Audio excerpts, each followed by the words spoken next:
Fala pessoal, tudo bem com vocês? Novidade aqui no canal. A partir de agora eu vou destacar o que de melhor aconteceu em cada rodada do Campeonato Brasileiro. Vou continuar analisando alguns jogos mais detalhadamente, você já está vendo e acompanhando aqui no canal, mas ao final de cada rodada a gente faz um resumo. E você vai me ajudar a escolher o cara dessa rodada.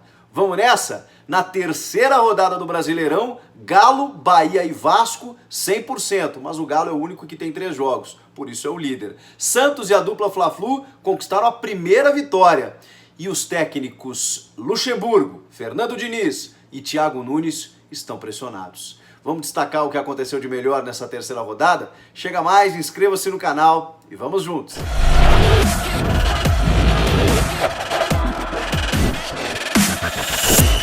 Bom, eu vou começar destacando a primeira vitória do Flamengo, atual campeão brasileiro, a primeira vitória sob comando do Domenech Torrent, que não inventou dessa vez, botou cada um no seu quadrado, escalou na ausência do Rafinha, que já está indo embora para o Olympiacos, já foi, né? Vai se despedir essa semana, o garoto João Lucas, que fez uma boa partida, já foi uma outra atuação, a Arrascaeta no time também, que não tem cabimento ele na reserva, o gol já sai através do Arrascaeta, que faz o gol, mas numa jogada bem ao estilo Flamengo 2019, né, de troca de passes do sistema ofensivo. O Arrasca teve outras chances também, ou seja, já foi um Flamengo mais superior com uma cara daquele Flamengo que a gente conhece. Pegou um adversário fragilizado, sim, o Coritiba enfrenta uma situação bem delicada, inclusive cogitou a trocar o comando técnico, houve reunião da diretoria, mas o Eduardo Barroca segue mantido. É fato que o Flamengo também foi beneficiado, entre aspas, pela expulsão do René Júnior logo a 11 minutos. E aí o Coritiba, que já tem as suas limitações, não conseguiu oferecer riscos ao Flamengo, que acabou mantendo, né, conquistando a sua vitória, mantendo o resultado até o final. Foi magrinho, foi 1-0, mas foi uma retomada. O Flamengo, apesar de ser o Flamengo, vivia um momento turbulento, né? A saída do Jesus, a saída do Rafinha, jogadores não atuando bem, o Bruno Henrique não passando a bola para o Gabigol, isso gerou uma crise no Rio de Janeiro. Aconteceu o mesmo nesse jogo, né? Ele teve a chance, aí ele tentou passar para o Gabigol, o gol acabou perdido da mesma forma, mas enfim, o fato é que o Flamengo começa a dar sinais de recuperação, e é muito cedo mesmo, o trabalho do Dome é muito recente, a gente ainda vai ver esse Flamengo se encaixar um pouco mais, pelo menos é a tendência pelo elenco que tem, e o Coritiba hoje ocupa a lanterna do Brasileirão. Ainda no sábado, o Palmeiras empatou com o Goiás em 1-1 num jogo terrível, num jogo muito ruim, especialmente da equipe do Palmeiras, da qual se esperava muito mais, até porque o Goiás estava desmontado. 15 jogadores que testaram positivo para Covid ou que tiveram contato com o vírus não estavam em campo. Entre eles, alguns jogadores mais experientes e emblemáticos do time, como o goleiro Tadeu, o centroavante Rafael Moura. Esses caras não puderam jogar. E mesmo sem 15 jogadores do elenco do Goiás, o Palmeiras não conseguiu vencer e segue sem vencer uma equipe da Série A em 2020. E isso acabou gerando muitas críticas ao técnico Vanderlei Luxemburgo e especialmente ao jeito do time atuar. O Palmeiras é um time sem criatividade, sem transição, conseguiu seu primeiro gol numa bola parada do Gustavo Gomes, depois empatou o Goiás através de uma cobrança de falta muito inteligente do Rafael Vaz, cobrando por baixo da barreira, mas algo que ele está acostumado a fazer. E me parece que isso não foi trabalhado, ou treinado, ou orientado pelo menos, tanto para o goleiro Everton quanto para os jogadores que estavam na barreira, né? Porque não dá para dizer que foram pegos de surpresa, já que o Rafael Vaz costuma fazer gols desse tipo. O Luxemburgo insistindo com o Ramírez, porque os meias do Palmeiras não dão conta, o Rony entrou no segundo tempo, ainda segue muito inoperante, o Palmeiras ainda muito abaixo daquilo que se espera. O William também não consegue ser aquele William Bigode, o Luiz Adriano pouco acionado, sai muito da área para tentar resolver, o time não consegue. As substituições burocráticas também do Luxemburgo, ele até tentou o Wesley dessa vez, que era uma cobrança minha, jogador que é muito versátil, veloz pelo lado do campo, mas com pouco tempo no segundo tempo, num time desencaixado, fica complicado de dar resposta. Ou seja, uma cobrança muito forte, porque além de não conseguir vencer nenhum time da Série A ainda, o Palmeiras emenda 4 empates. Conquistou o título paulista no meio de tudo isso, mas apenas nos pênaltis. Se contabilizar 90 minutos, é o 4º jogo em que o Palmeiras só empata. É muito pouco pelo elenco que tem, né? Ainda no sábado, empate sem gols entre Grêmio e Corinthians na Arena do Grêmio, jogo que ficou muito mais marcado pelas polêmicas do que pelo futebol. É um jogo muito abaixo da crítica, o Corinthians desorganizado. Fiz um vídeo aqui no canal analisando todos os detalhes dessa partida, com o Luan sendo muito cobrado, não conseguindo jogar nem contra o seu ex-clube. Teve um pênalti no João não marcado, que o VAR nem foi acionado. Teve um pênalti bem marcado no Diego Souza, em que, de novo, ele parou na frente do Cássio e não conseguiu vencer o goleiro corintiano, chutou para fora. Enfim, 0-0 e acabou de bom tamanho pelo que as duas equipes apresentaram. Mas ruim para o Grêmio, que jogava em casa e tinha empatado já com o Ceará, poupando titulares na rodada anterior, e para o Corinthians, que jogou fora contra um Grêmio titular, até que o resultado e pelas circunstâncias também não ficou tão ruim assim. No domingo pela manhã, Atlético Mineiro enfrentou o Ceará. O Atlético Mineiro até preservou alguns titulares, né? E estava sem o Natan no meio de campo e enfrentou uma certa dificuldade no começo do jogo contra o Ceará. Um time bem organizado pelo Guto Ferreira. Embora o Ceará ainda não tenha vencido no Campeonato Brasileiro, é um time que vai tirar ponto de algumas equipes, vai fornecer dificuldades para algumas equipes, mas o Galo, que tá com fome, tá com apetite, a gente sabe disso, conseguiu o seu gol lá no segundo tempo de pênalti, um pênalti bem marcado, um pênalti bobo até, do Gabriel Lacerda puxando a camisa do Marrone. Ele mesmo acabou convertendo. E depois, nos acréscimos, o Marrone acabou fazendo o seu segundo gol no jogo e depois de um contra-ataque em que o Ceará perde uma chance incrível.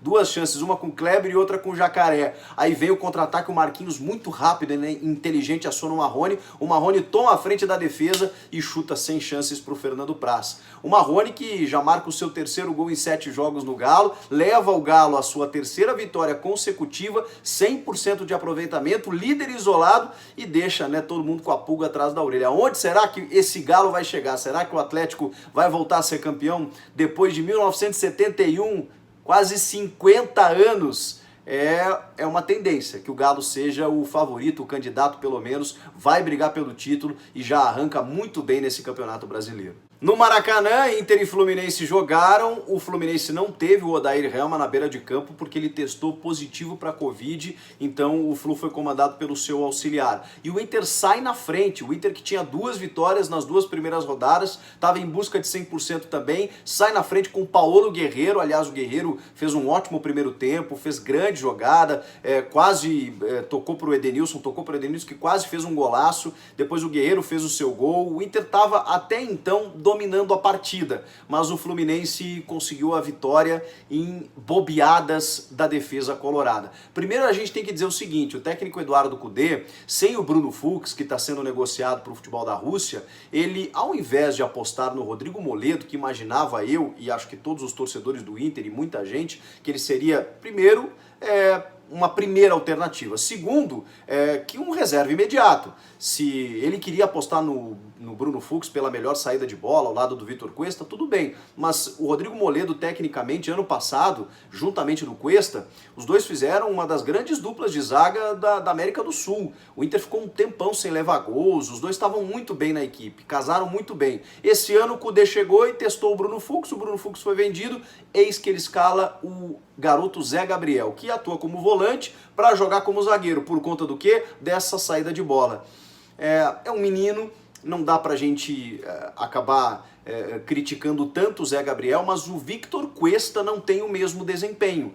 E, poxa vida, o Moledo não ser alternativa nem quando o Bruno Fux é vendido, isso soou estranho. Né, dele estar na reserva ali e não ser utilizado. O Vitor Cuesta falhou de novo porque ele comete um pênalti bobo no Evanilson. Aliás, Evanilson, que eu vi surgir no Brasileiro Sub-20, joga muita bola. Quando ele subiu pro profissional, o titular era o Pedro, e aí logo o Pedro lesiona, depois é vendido, e aí a responsabilidade pesa, né? Mas hoje ele tá afirmado, tá solto, tem até proposta para jogar lá fora, mas o Evanilson realmente fez um ótimo jogo. Ele sofre o pênalti, e aí o Nenê, que não perde pênalti, dá aquela trotadinha antes de concluir, vence o Marcelo Lomba, empata o jogo, e no segundo tempo, mais um pênalti do Zé Gabriel, e aí o Fluminense chega na sua virada também através do Fluminense. Mas deu para ver um Fluminense mais rodando mais a bola, chegando mais ao ataque. Foi interessante o jogo do Flu. O Inter caiu muito na segunda etapa e também por conta das mexidas do senhor Eduardo Cudê. Quando ele perde o Paulo Guerreiro com dores no joelho, a opção dele é pelo William Potker, que até agora não mostrou a que veio no Inter. tendo outros jogadores, inclusive da base, como o Peglo, seleção de base, pedindo passagem, e a primeira opção do Eduardo Cudê sempre é o William Potker. Depois, quando ele toma o gol, ele simplesmente faz uma troca do Lindoso pelo Musto. Ele é apaixonado pelo Musto, ele tenta enfiar o Musto em todos os jogos e a gente não entende o porquê. E o Inter acabou perdendo por 2-1, foi a sua primeira derrota e a primeira vitória do Fluminense, não só no Campeonato Brasileiro, depois que o futebol voltou. Ou seja, foi um resultado interessante aí para as duas equipes. Teve um gol anulado do Fluminense também, mas bem anulado, porque a bola bate na mão do Michel Araújo depois que a bola respinga na zaga colorada. Pela nova regra, né, mesmo que ele não tenha a intenção, como bate ali e na sequência sai o gol, o Rafael Claus foi obrigado a anular. Os pênaltis também foram bem marcados. O primeiro ele marca a 40 metros de distância, de tão claro que foi a penalidade, e o segundo, como o jogador do Inter, o Zé Gabriel, ergue o braço acima do ombro, mesmo que ele não tenha a intenção de novo, né, ele corre esse risco, ele aumenta o risco, a proporção do corpo, e por isso o pênalti tem que ser bem marcado. Por isso, tá tudo certo aí com as decisões da arbitragem e do VAR nessa partida também. Fortaleza e Botafogo ficaram no 0-0. Tem um lance polêmico aí do Gabriel Dias caindo por cima do tornozelo do Bruno Nazário e o árbitro opta por não marcar pênalti. Eu, vendo as imagens, né, acredito que mesmo sem a intenção, ele tenha derrubado o jogador que tinha a possibilidade de chegar na bola e não conseguiu, e o pênalti deveria ter sido marcado. Mas tudo bem, um lance discutível. Depois só tem um lance perdido pelo Wellington Paulista lá no finalzinho, lance claro para o Fortaleza sair na frente, mas isso não acontece. 0-0, um pontinho conquistado aí para o Fortaleza e também para o Botafogo, e o Fogão ainda não venceu no Campeonato Brasileiro. Atlético Goianiense e Sport também ficaram no empate, só que em 1-1 o Dragão estava conquistando a sua segunda vitória consecutiva até os 48 minutos do segundo tempo, quando sofre o empate. Sai na frente com o Jorginho, de novo o Jorginho, fazendo um golaço, limpando o marcador, chutando no canto. Só que aí tem uma expulsão do lateral Dudu que é inacreditável. Diz ele que teve a autorização do quarto árbitro, mas eu acho muito difícil isso acontecer, porque a bola estava do lado, a jogada estava exatamente no lado dele, e a orientação aos árbitros é que eles mandem o jogador retornar, quando ele está fora de campo sendo atendido, quando ele não pode interferir na jogada. Ele simplesmente invade para interferir na jogada e aí acaba recebendo o segundo amarelo, é expulso de campo. O Atlético Goianiense fica com 1 a menos e o Sport domina as ações a partir dali no segundo tempo. Teve bola na trave do Bruninho, numa cobrança de falta, que o Jean quase não acha. Depois o Patrick perde uma chance dentro da área também, lá pelo lado direito. Até que no finalzinho, nos últimos instantes, o Elton chuta, o Jean faz uma defesa, a bola bate e rebate, bate no Maidana e acaba entrando. Tanto que o VAR precisou ser acionado, mas depois foi validado. 1 a 1 e, né? No finalzinho ali o Dragão acabou sofrendo um empate, bom para o Sport também, que teve um gostinho de vitória nesse empate ali no finalzinho. O Vasco bateu o São Paulo 2 a 1, 2 gols de Herman Cano. São Paulo com Fernando Diniz, já fiz um vídeo aqui detalhando esse jogo, tá pressionado, a diretoria fala que não tem mudança nesse momento, mas está sendo muito cobrado e o que a gente está vendo em campo realmente é muito distante daquilo que o time pretende.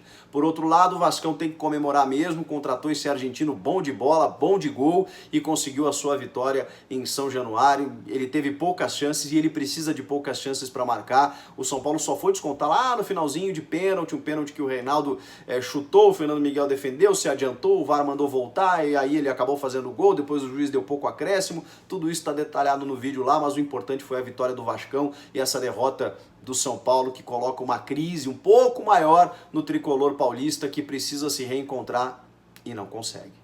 O Bahia venceu o Bragantino por 2 a 1, segundo gol saindo lá aos 48 do segundo tempo, gol do Hernando de cabeça, teve reclamação até que ele empurrou e tal, eu não vi nada disso. Gol que selou a vitória do Bahia, que tem 100% de aproveitamento, só 2 jogos e 2 vitórias. O Bragantino ainda não venceu no campeonato. O Juninho abriu o placar também de cabeça e o Léo Ortiz acabou empatando para o Bragantino, vejam só, né? Tudo gol de zagueiro, mas foi um jogo muito bem movimentado, um jogo trabalhado, o Bragantino oferece esse tipo de ação. O Roger Machado, assim como o Felipe Conceição, são treinadores que gostam da posse, que gostam de jogadas, que gostam de movimentações, então foi um jogo bem interessante de assistir. E o Bahia conquistou a sua vitória só no finalzinho, na bola parada, lá no sufoco, mas conseguiu aí o seu 100%. Bom começo de campeonato do tricolor baiano e o Bragantino precisa reagir porque ainda não ganhou. E fechando a rodada, o Santos meteu 3-1 no bom time do Atlético Paranaense, comandado pelo Dorival Júnior, organizado. O Dorival Júnior que não pôde estar à beira do campo, porque também testou positivo para a Covid. O Lucas Silvestre, o seu filho, foi o auxiliar que comandou o time à beira do campo. E o Santos conquistou a primeira vitória dele no campeonato e a primeira sob comando do Cuca. A gente já vê um trabalho do Cuca diferente em relação ao Gesualdo, nada contra o Gesualdo, mas já vê cada um no seu quadrado, né? Com uma escalação até meio óbvia, mas com jogadores ali nas suas posições, o meio de campo com Alisson, Pituca, Sanches, na frente Marinho, Soteldo, jogadores que, uma base, né, daquele time que foi vice-campeão brasileiro no ano passado. Então a gente já nota uma melhora. O Marinho é o cara desse time, participou dos 3 gols.